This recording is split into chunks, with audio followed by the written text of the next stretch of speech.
Okay. So the underlying energy, not what I'm feeling. I'm not feeling that. I don't like that. So the Nine of Swords is your underlying energy, family. That talks about stress, anxiety, not sleeping very well. Oh, the King of Wands underneath here. Y'all stressed about a King of Wands, male or female. Doesn't have to be anyone, any gender specific. But that does tell me that y'all are stressed out about a particular individual, or maybe someone's sad about a fire sign, Aries or Sagittarius. For some of you guys are really stressed out about perhaps yourselves, about who you are, about who you've become, the actions that you take, what you're doing as far as your life goes, living life to the fullest in your eyes. Because this is talking about looking at the patterns in your relationships, and I feel like there's something here that may have to do with your confidence level, or maybe having to do with, taking a step in the direction that's truly 100% you, or maybe this has to do with having more fun and enjoying your life a lot more. Because if this is your side here, which is typically how I read my client readings on my soulmate investigation option on my Instant Go page, then this tells me you're fucking bored, guys. You're bored out of your gosh darn minds. Your mind is like bleh, pretty much like, I'm not interested in this, I'm not interested in that, everything's the same, I don't care.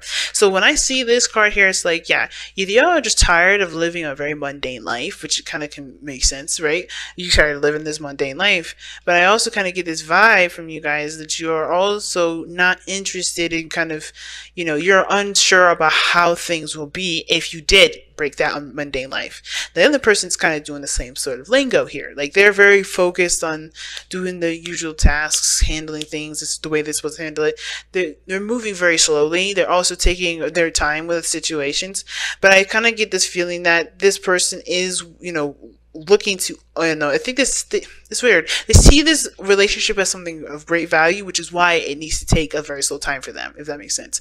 They're taking their time, they're taking it slow because they see the great value in it. They don't want to rush it, they don't want to push it, because they understand that, or maybe they feel, not understand, but they feel that this relationship deserves the time that it needs for it to be be as strong as it needs to be. And I'm like, you're like, where are you getting that from? Well, take a look at where they're coming from, which is this Eight of Pentacles here, as the reason as to why they think the way they think.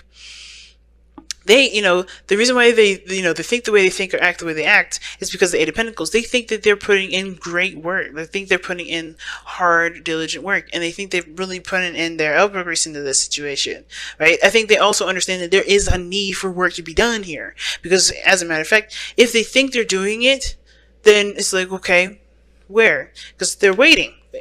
Now, this three of Wands in the present moment, right, or how they're showing themselves in the physical world, in the physical plane here, because we got mental, physical, and spiritual here.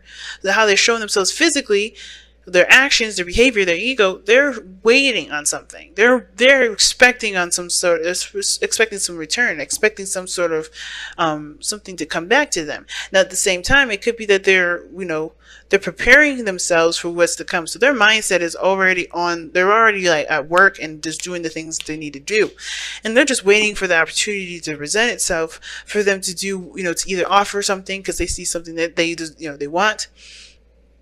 Or they're just like, they're waiting for whatever opportunity to open the door to, whatever opportunity comes in and take charge on that. But you guys on this side, if this is you, Aquarius, y'all tired. You're just bored. You want some excitement. You want something new, something fresh. None of this old stuff. None of the stuff that you've been with. And because you've experienced some stuff, or you've experienced a lot, or you feel like you've been around the block, right? You kind of feel like, with all these options, what really is fun?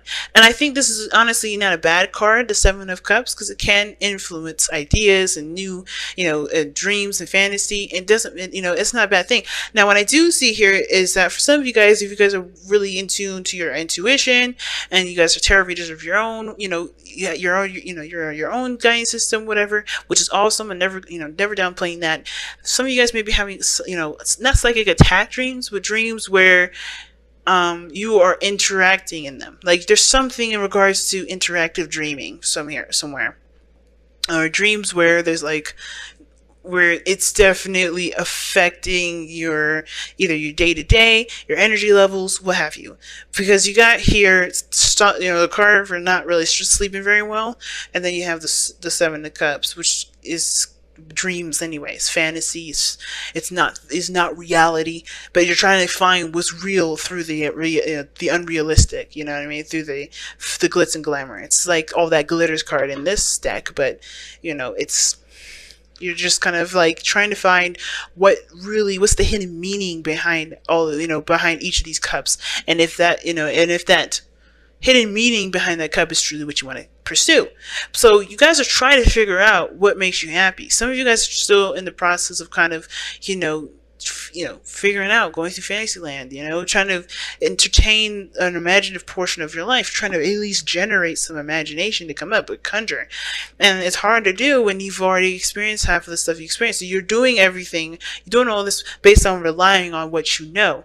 And I feel like what you have to do right now, guys, is truly go on faith, go on a different direction, go on a different journey, go on an adventure in an area in which you don't know. Touch on territory that you didn't think of. And it's hard to do, especially when you're like, I only know what I know. I can't know something that I don't. But you do know what you don't. You have everything laid out in front of you of exactly what you've already experienced. What things, like, after those things, what is there? What else is there? And if you can't truly come up with anything, that could be really hard in itself, right? Then if there's an opportunity that you've never heard before, I think it's important to take an opportunity, or take that opportunity and figure out what it really what the real hidden meaning is behind it before truly accepting it as your truth or as your new adventure. You know what I mean? But I feel like there's a lot of emphasis on what you already know. There's always an emphasis on what you've already experienced. So the reason as to why you think the way you think and presenting yourself the way you present yourself is because of everything you've experienced. It's because of this desire to go on a new adventure, to start anew, to do something differently than the usual. You want to start again, start fresh.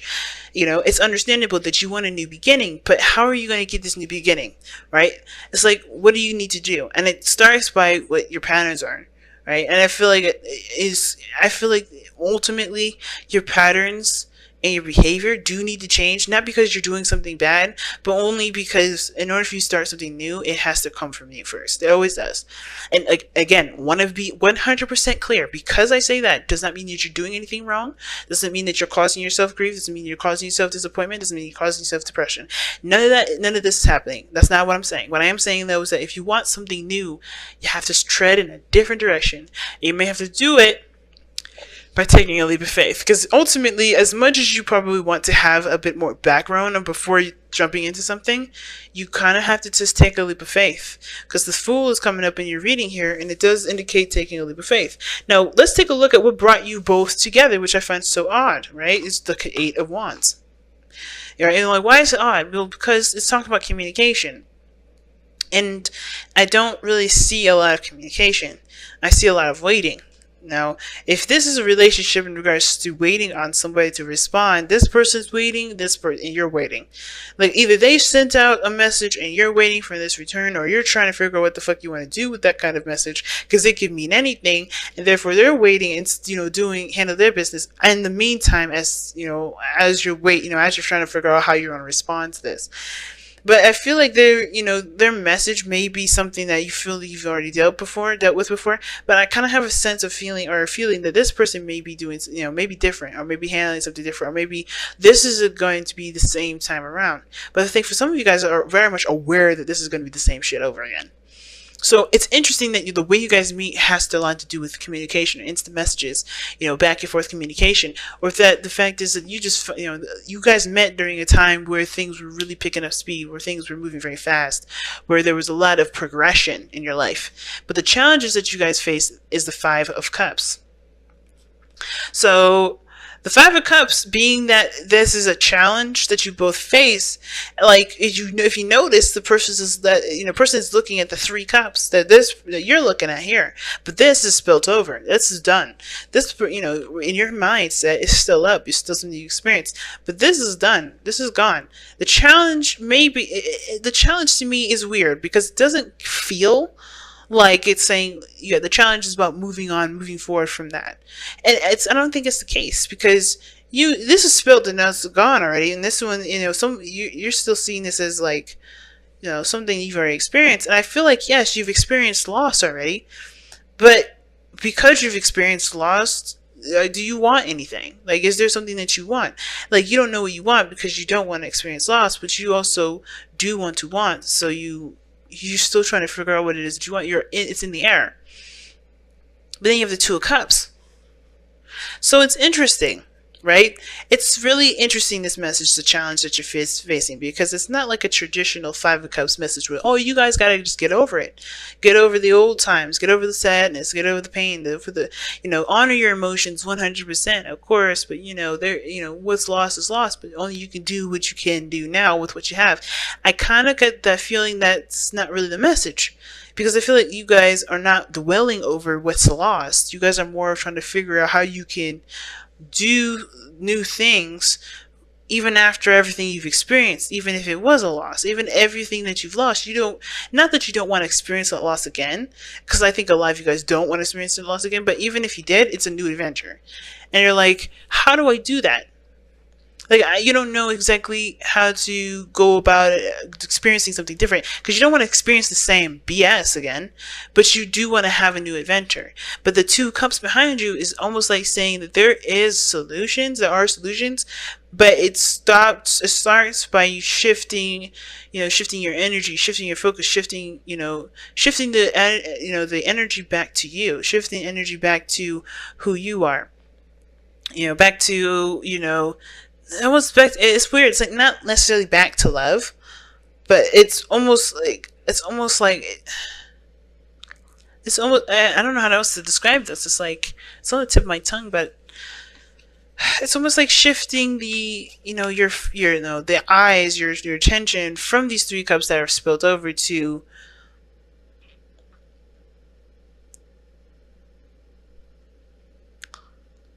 yeah, it could be back to love, honestly. And I don't want to say that because I don't feel like that is really what it's trying to tell me. But with the Two of Cups being two people, I think starting new friendships, meeting new people, and doing so without the expectation. I think that's kind of what there it is. It's love comes in all forms. You guys teach us that with Valentine's Day being in your time of year during Aquarius season. We learn unconditional love on Valentine's Day. We learn unconditional love the entire Aquarius season. But I feel like this is one of those things, right? I feel like you guys are trying to shift your focus towards new possibilities, new lives, new dreams, but it's hard to do when you don't have a crew, when you don't have friends, and you don't have people you can connect with. And I feel like in that sense, you kind of isolated yourself in a way. Like you've isolated yourself and you don't really know how to not isolate yourself and protect yourself at the same time. It's like you're kind of stuck between a rock and a hard place, or a hard place and a rock place, whatever. And it kind of feels like you guys want to protect yourself from whatever the situation was, but you also want to have new relationships, but you don't really want to do all the work that you've just done with that all over again. Like you got that lesson good and it's drilled in, but you don't really want to be by yourself either. You know what I mean? It's weird. I'm gonna pull one more for it.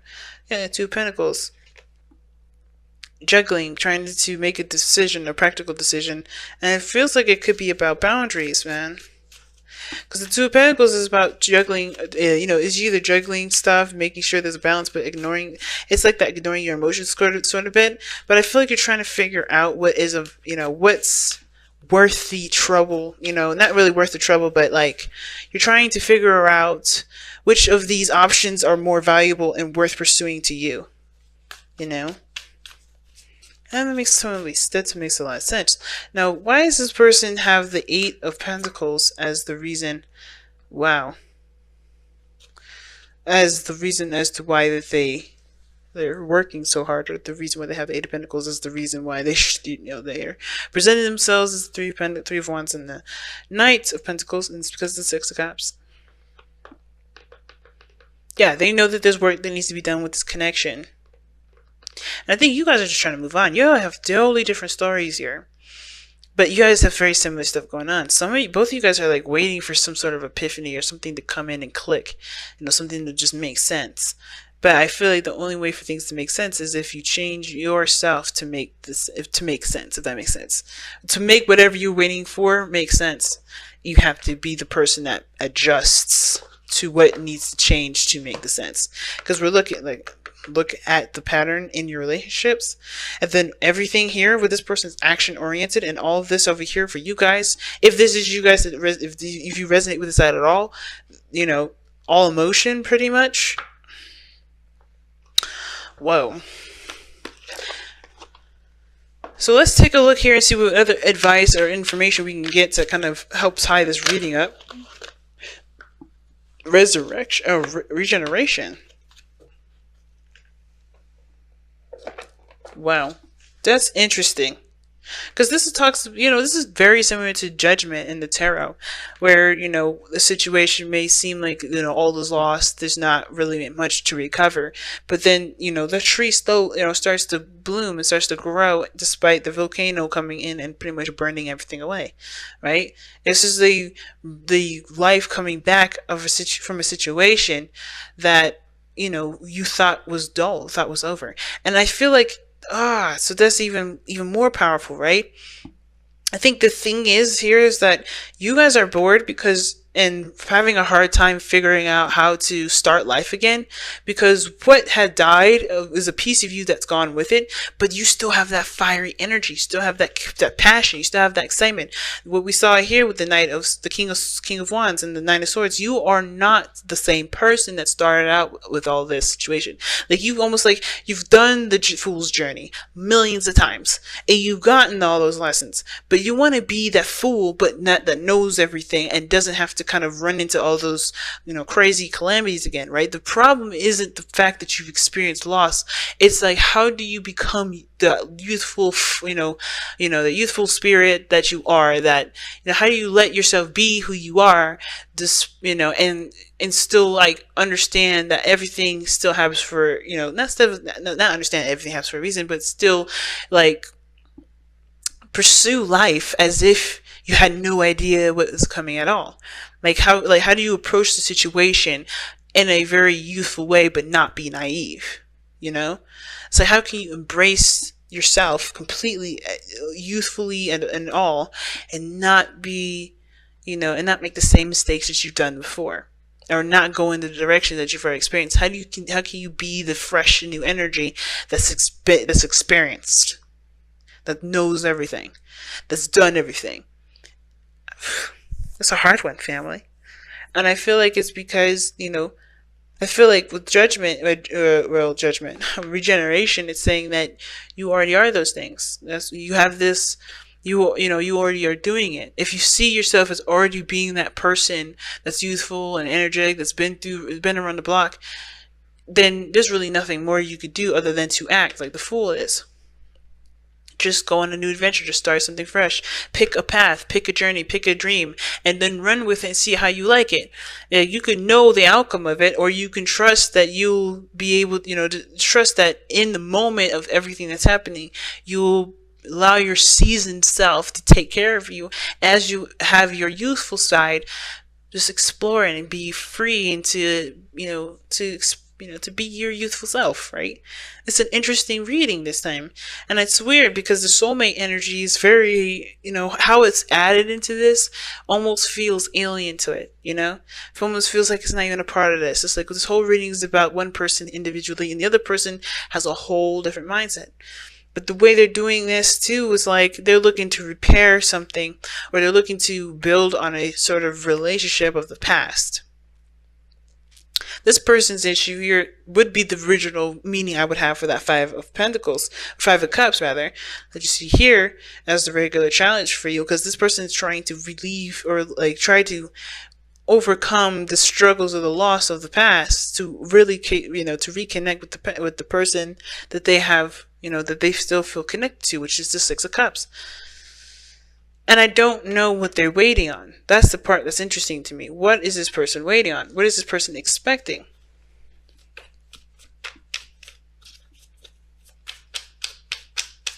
And what does that have to do with you? The Two of Cups. Holy crap. Soulmate card after soulmate card. Family, this is crazy. Six of Cups, Two of Cups, Five of Cups, even the Two of Cups is just right there. This person is dedicated to this relationship. They see themselves perhaps as younger, not very mature, but they also are very responsible in the sense of how they go, as far as their process goes. I think they have to allow themselves to be kindred spirits as well. Like nothing super serious, but because I feel like you are like the epitome of what this person is trying to be. Trying to be the young, youthful individual that has methods and strategies and a structure so firm, so strong that even a tornado could knock you down, right? You're so, you know, like I said, seasoned, aware, you know, experienced enough. You know what you need to know, but you also can be that relaxed, youthful self. And I feel like this person here is so uptight, which is why the stress is coming up here too, is because there's a piece of them that brought out that youthfulness, that childhood energy, that part of them that can be that carefree like you are. And like I said, if this is you, right, it could be the other person here. But this person here is like really working on the relationship. But what they're waiting on, and how this has to do with you, they're waiting on the Two of Cups because they, you know, and how it has to do with you is because you're their Two of Cups. You're their soulmate. You are their soulmate, man. So they're waiting. Or they expect something to return. They expect you, either they expect you to return, or they expect some sort of opportunity to present themselves for there to be an opportunity for there to be some sort of reconnection.